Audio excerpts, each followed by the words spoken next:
Hi, everybody. Thank you for having me. My name is Jonah Hill. I am the head of U.S. Federal Business Development and Government Affairs at Xanadu Quantum Technologies.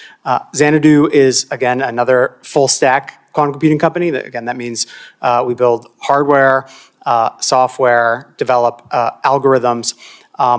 What sets us apart from some of the other quantum computing companies, and I think we'll talk a little bit about the different approaches to building a quantum computer that are being pursued by our three companies, but multiple other companies as well. We advance a photonics-based approach, so that means using light as a method of storing and manipulating information.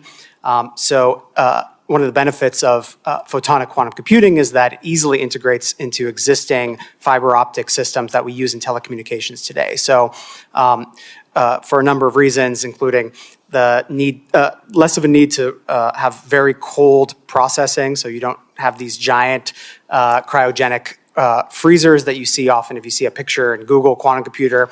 Most of the computer that you're seeing there is actually the cooling system for the chip that's actually being used to process this information. We also have a open source platform called PennyLane, which integrates into a wide variety of other quantum computing systems. So we as a company really view quantum as an industry as one that is working together to advance the technologies and to build the coalitions needed to be successful. We are all competitors in one way or another, but it's essential for building the workforce, for building momentum, for getting investment and government attention that we all work together towards a shared goal. And I think we're doing that pretty effectively. So add quickly, I think a lot of the excitement in the media and in sort of the public eye has been on the quantum computing side. You have these big machines. It sounds like a huge advance in computing, which it is, but it's important not to neglect some of the other technologies that are related to quantum computing, like quantum sensing and quantum communication. These are technologies that leverage some of the same principles that we use in quantum computing, the nature of the relationship between atoms and magnetic fields, right, to do different kinds of things other than computing. And the types of skills that folks need to develop to work on quantum sensing oftentimes do intersect with those that are needed to work on quantum computing. So it really is a whole ecosystem of technologies, of education that you need. You need computer scientists, electrical engineers, physicists. It's not just quantum physicists that are working on this stuff. It's the big engineering questions that are being tackled that really is sort of moving beyond just the physics to the actual implementation and creation of these technologies. Just again, I think the pace of adoption of these use cases is going to be sort of extended over time. Some of these things are going to be available now, and some of them are going to take 10, 15 years to come about. So I think it's important to understand that quantum computers can't do everything right now, right? There are some small test problems that quantum computers are very well designed to tackle. But we're going to need to really scale up these systems to do the kinds of meaningful problem solving that Ryan alluded to. There are things, like Allison will point out, that quantum annealing, which is a different mode of quantum computing, can do now. But for the kind of big, complex, general purpose computing challenges, we're going to need systems that are 10, 100, 1,000 times bigger than they are right now. So we're in the early stages of quantum computing as an industry and quantum technology as an industry. But I think as investment continues to come in, as governments continue to provide new programmatic funds, new training opportunities, universities develop new quantum computing courses and other incentives for students to start engaging in these fields, I think you're going to see bigger and bigger impacts over time. But I do think we don't want to get lost in the hype cycle and overpromise and underdeliver. But at this stage, there's a lot of excitement, and we're getting better and better every day, that I think in the next 5-10 years, we're going to see a major takeoff in the industry.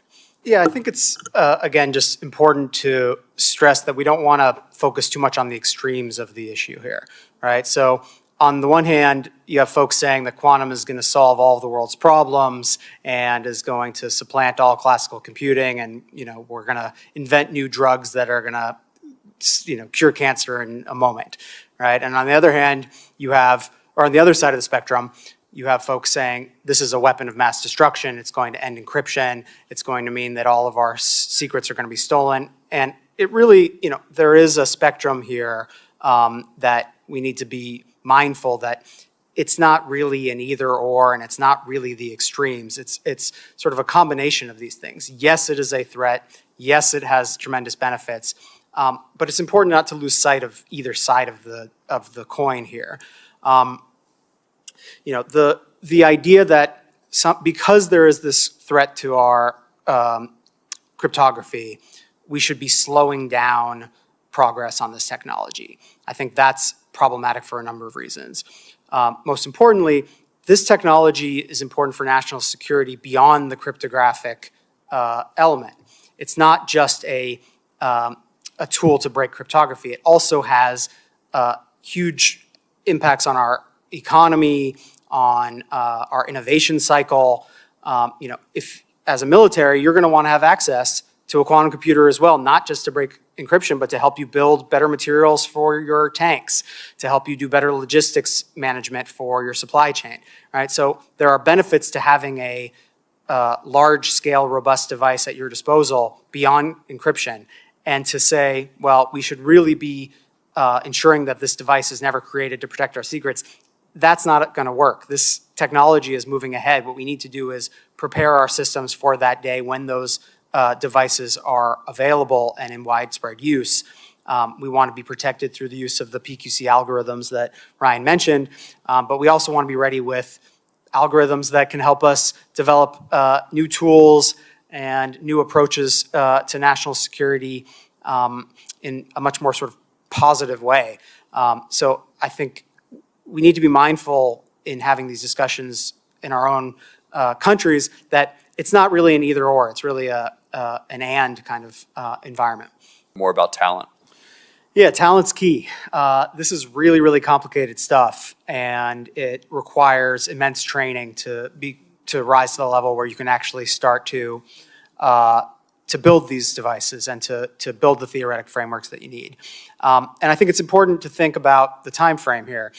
If we think we're going to have fault-tolerant, large-scale quantum computers in the next 10, 15 years, we need to start training students today, right? The college students today are going to be, the associate professors in 15 years.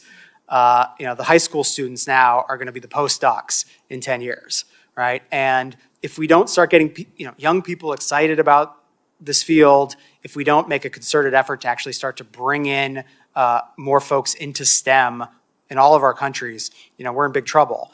And it's less about the people we have today and more thinking 10, 15 years down the road, what kind of workforce we want to have and what do we need to do to get there. Just an anecdote about what Xanadu is doing. So we've developed, as I said, an open source quantum computing programming library called PennyLane. What we try to do is bring that platform to universities. So we've got partnerships with about 40 or 50 universities around the world where we develop curricula for students, for professors to train their students in how to use this software. And the idea being is that this isn't necessarily going to create an environment where they're all trained on Xanadu's hardware, but rather creating a broad ecosystem of experts who know how to use this stuff that doesn't really matter which hardware platform they're working on. We want people who know how to use quantum computers. We don't really care which one. We'd like it to be Xanadu. But ultimately, it's about getting that next generation excited, engaged, and trained. And it requires years and years and years of training. It's not something you can just pick up in 6 months online course. It's often an entire PhD that's required.